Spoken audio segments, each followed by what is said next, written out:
Hi, my name is Mrs. Adkins and I teach kindergarten here at Everson Elementary School. This is what I look like without a mask, and this is what I look like with a mask.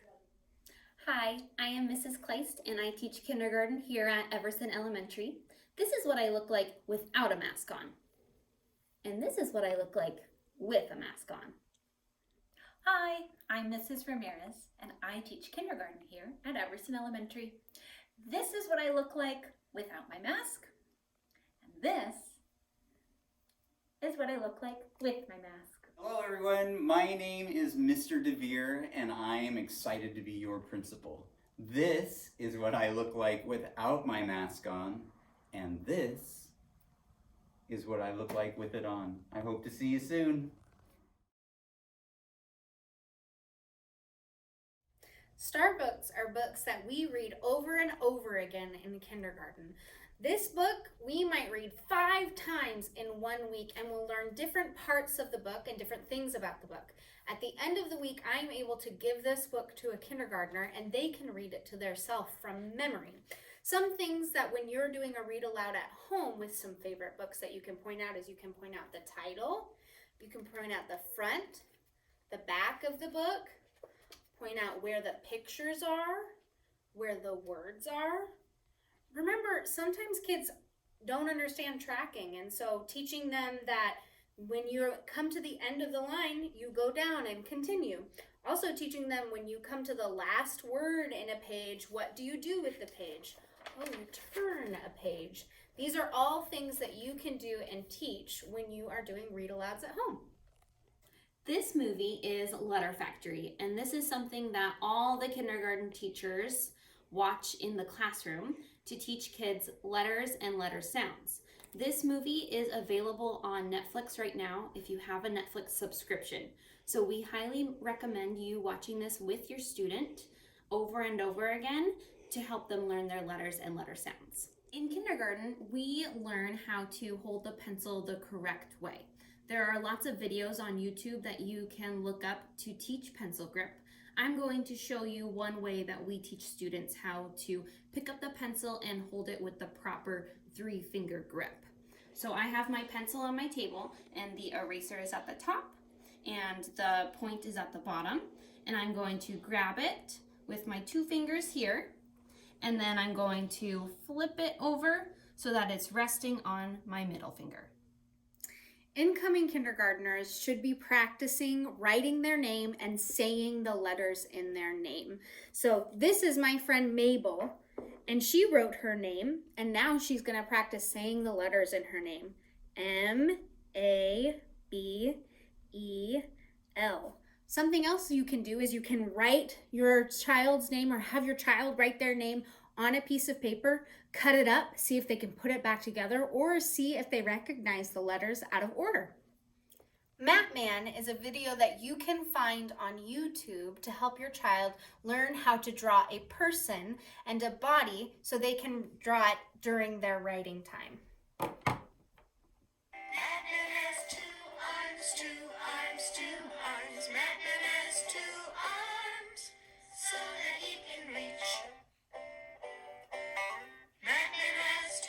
Once your child is able to draw their character or their person, you can encourage your child to draw the setting. So the setting is where that character is. My setting in this picture is my Mapman's outside. So I'm going to draw the sun and some grass.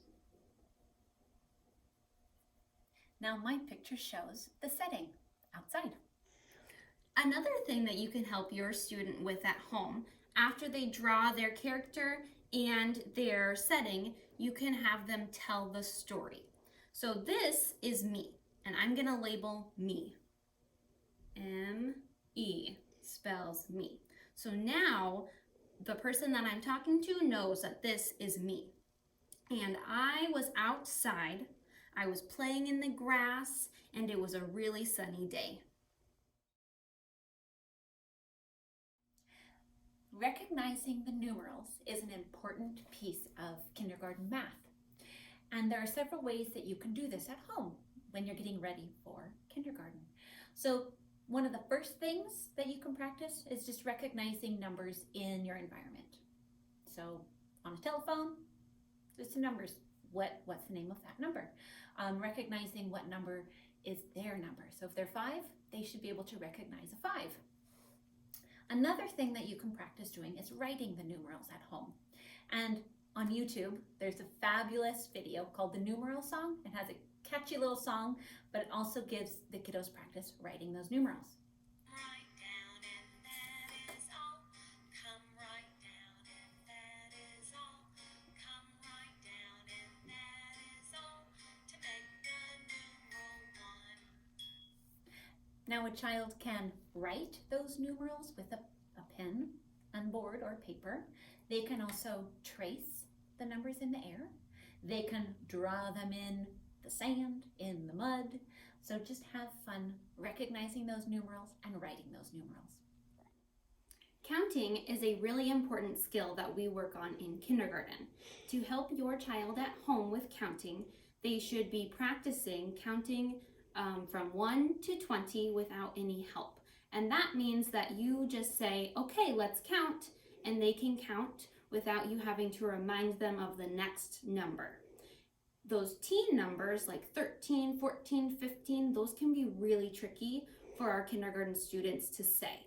So you can support them at first by telling them, oh, we're gonna call this 3-teen. We're going to call this 4-teen. And then that will help them remember those tricky teen numbers. Another tool that we use in kindergarten is our fingers. We use these to show numbers, and we use them to show values. So when a child holds up their hand like this, we want them to know that this means 5. So practicing at first, counting each finger, and then we want them to know that when they put up 5, they don't have to count anymore. They just know that this means 5. Counting collections are something that we do a lot in kindergarten. What counting collections are is just a group of objects. This can be cars, blocks, Cheetos. In this case, I have the caps to some applesauces. And so what we want to do first is I want you to try and see how your child counts these objects, because it can be very interesting to see what it's like. Some kids might go 1, 2, 3, 4, 5, 6, 7, 8, and not realize that they're recounting something. This is a great way of seeing where is your child at with counting. Maybe they need to begin organizing, or maybe they need to begin counting into a new group.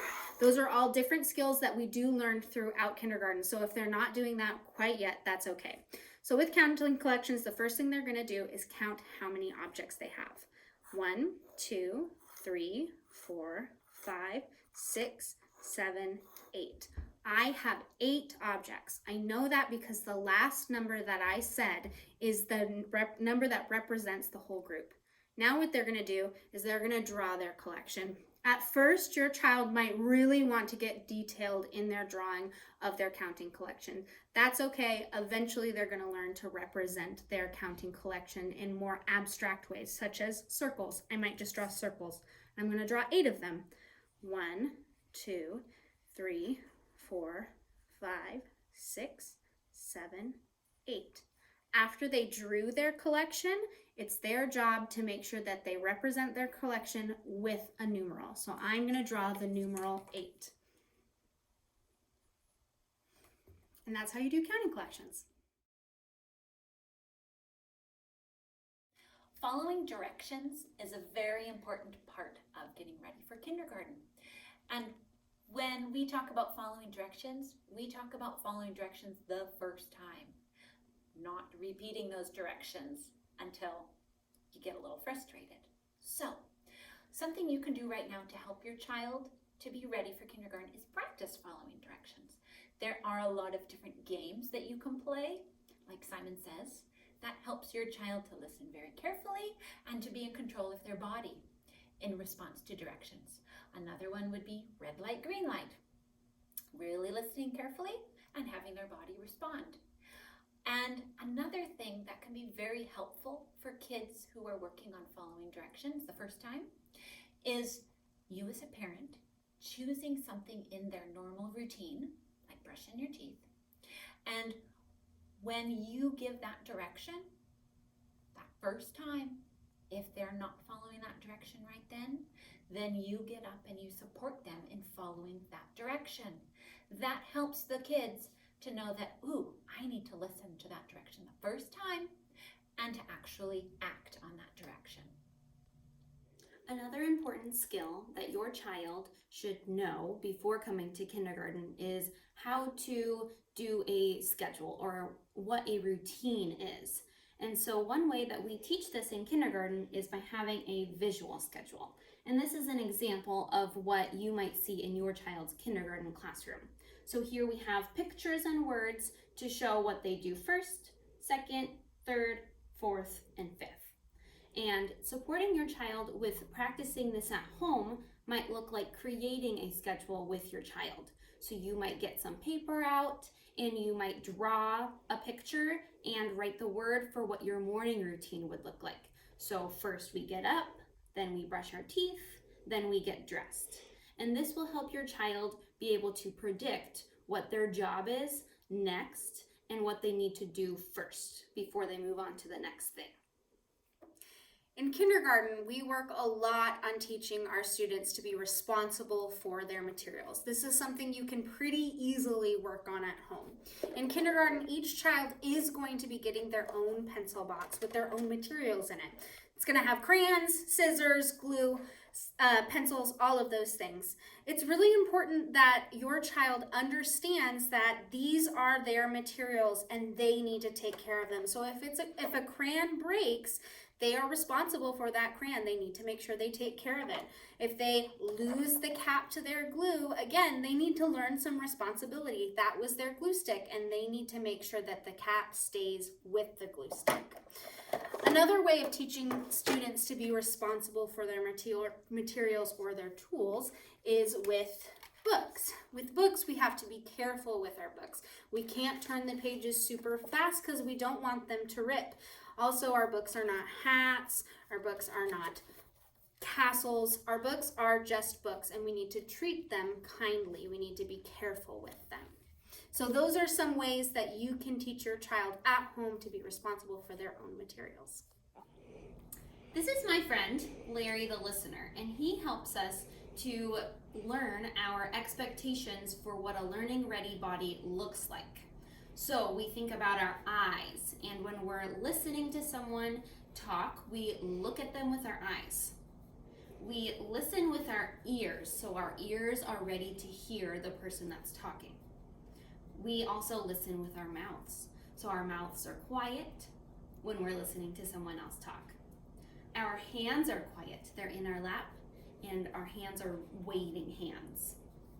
We're quiet with our feet, so our feet are on the ground, we might be sitting crisscross, and our feet are quiet. They're not doing tapping because that could be loud to the person who's talking. Our bodies are facing the speaker. So when I'm listening to someone, my body is facing them. We listen with our brains. We're thinking about what the person is saying, and we listen with our hearts. We care about what the person is saying who's talking to us, so we want to make sure that we're thinking about what they're saying and we're caring with our hearts. I'm going to show you what a listening body looks like if I'm sitting on the floor.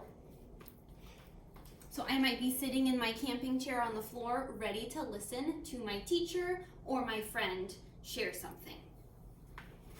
So I'm going to sit crisscross with my bottom on the ground. My feet are quiet. My hands are waiting and ready to listen. My eyes are looking, and my mouth is quiet.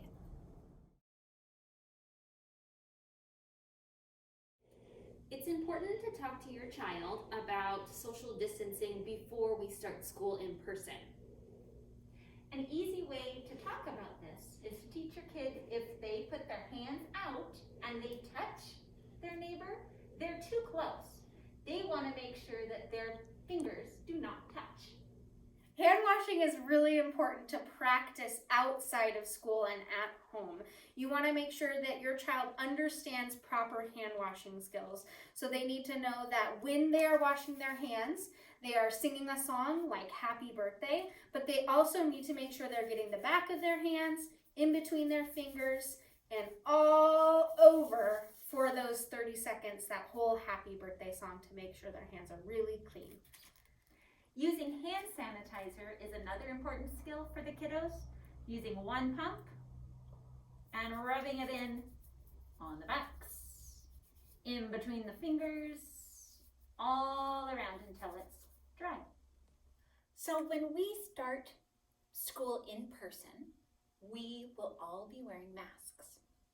And there are some things that you and your child can do right now so that your child can be the most successful when we do start in school in person. So the first thing that you can do is talk to your child about why we're wearing masks at school and how these masks help everyone in the classroom to be safe, and that it might feel a little bit weird, but it's so that we can show how important other people are to us. Another thing that you can do is having your child practice wearing their mask. So for example, when they're watching their favorite television show, they can wear their mask for 30 minutes just to get used to it, just to feel what it feels like. And then you can also help them by helping them to be independent with putting on their mask. So being able to put it on themselves, take it off themselves, and how to be responsible with it. Or they could put their mask on their favorite stuffy and play with it. That can also help kids get more comfortable with their masks. The third thing is to acknowledge their feelings around masks. It is different for all of us, but talking with your kid about, I know that it is different, but we're all going to get used to doing this together. That can really help too.